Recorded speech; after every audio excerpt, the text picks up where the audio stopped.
casi trasladada de la ciudad tradicional a la ciudad a la ciudad moderna, ¿no?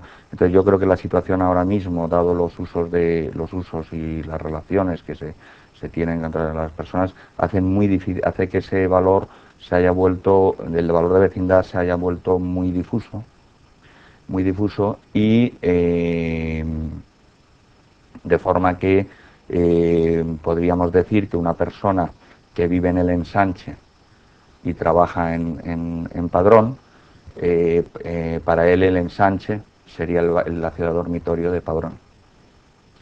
Y, y alguien Digamos que vive porque... en Milladoiro, que muchas veces se le acusó de ser una ciudad dormitorio, a Sí, Milladoiro, Bertamiráns, sí. ¿es hoy en día un vecino de Santiago? Bueno, evidentemente el proceso que se está produciendo ya es de unión completamente, ¿no? Y yo creo que, evidentemente, yo creo que casi mucha gente, no lo sé, no tengo práctica, pero seguramente mucha gente dirá que vive en Santiago, en Milladoiro, ¿no? No sé, como si fuese un barrio más, ¿no? Es un caso muy particular, ¿no? Volviendo a la vivienda, al principio de esta conversación apuntaba usted un poco la soledad de la vivienda. La vivienda es la gran abandonada, quizás de Sí. este siglo XXI. Antes siempre había familia, había personas. Mm. Con este abandono al que sometemos a nuestras viviendas, logramos convertir la vivienda en una segunda piel. Sí, hay una frase de un gran arquitecto, estaba recordando una ahora mismo, una frase de un gran arquitecto español que yo tuve la suerte de que fuese mi profesor de proyectos durante 3 años, catedrático, que era Say de Oiza, que decía en este sentido de la vecindad o de cómo vives la casa, ¿no? Decía una frase muy curiosa, que no sé si era suya o era sacada de algún libro, porque él mezclaba las lecturas y lo vivido como si fuese algo íntimo, pero decía que si tú te afeitas al día siguiente en el mismo espejo, entonces es que no eres nómada, ¿no? Entonces era una frase, me parece una frase muy bonita para definir cuál es la situación, la situación actual.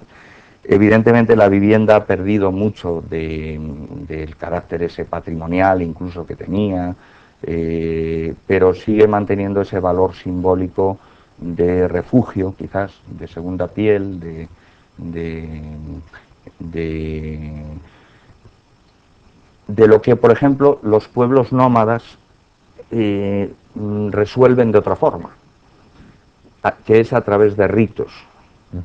Los pueblos nómadas, por ejemplo, tienen normalmente ritos para que sus campamentos se coloquen de una determinada forma, con lo cual es como que vuelven a recomponer su espacio natural.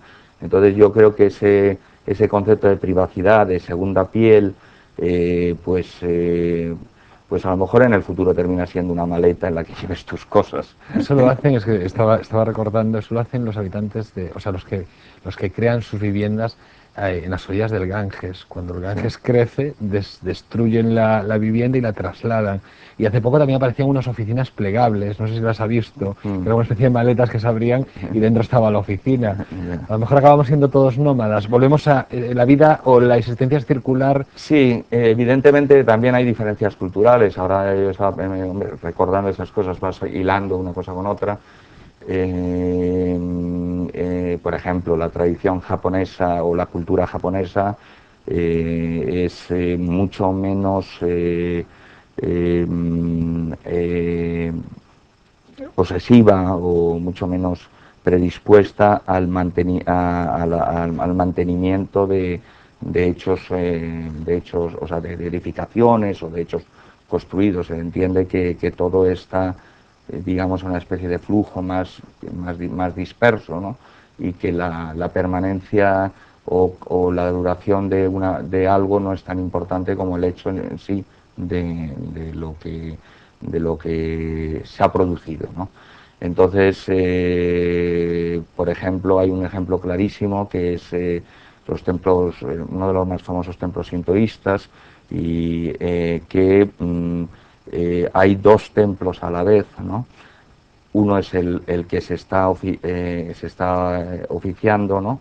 O se está utilizando, y otro es que se está construyendo exactamente igual que el anterior. Me parece que es a los 40 o 50 años se destruye el para otro. crear el Es otro. decir, con lo cual es un poco como la idea de los nómadas, es decir, en el mismo sitio volvemos a reproducir imágenes. O sea, yo creo lo que sí necesitamos es, y la vivienda por lo menos por ahora lo sigue, creo que difícilmente puede ser sustituido ni por cualquier aparato electrónico ni por cualquier cosa, es saber dónde ubicarnos, o sea, saber dónde estamos, ¿no? Y yo creo que esa es ese carácter, si quieres, simbólico, pues puede ser quizás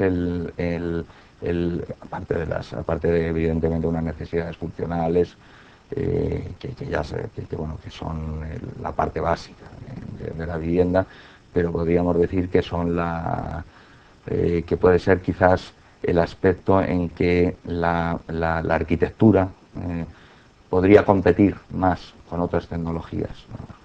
Hay que pensar que en un momento, por ejemplo, cuando se construyó la Catedral de Santiago, cuando se construyó la Catedral de Chartres, cuando se construyó bueno, pues los grandes monumentos, la arquitectura era la tecnología más desarrollada. Es decir, era el elemento tecnológico más desarrollado. Si pensamos en lo que sería la Catedral de Santiago y el caserío que habría al lado, claro, sería desproporcionado, ¿no?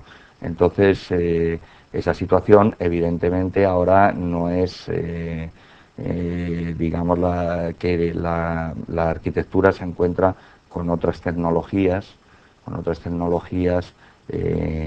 que son competitivas, muy competitivas a la hora de trasladar imágenes, a la hora de trasladar mensajes, a la hora de trasladar símbolos, y que además tienen así como la arquitectura tiende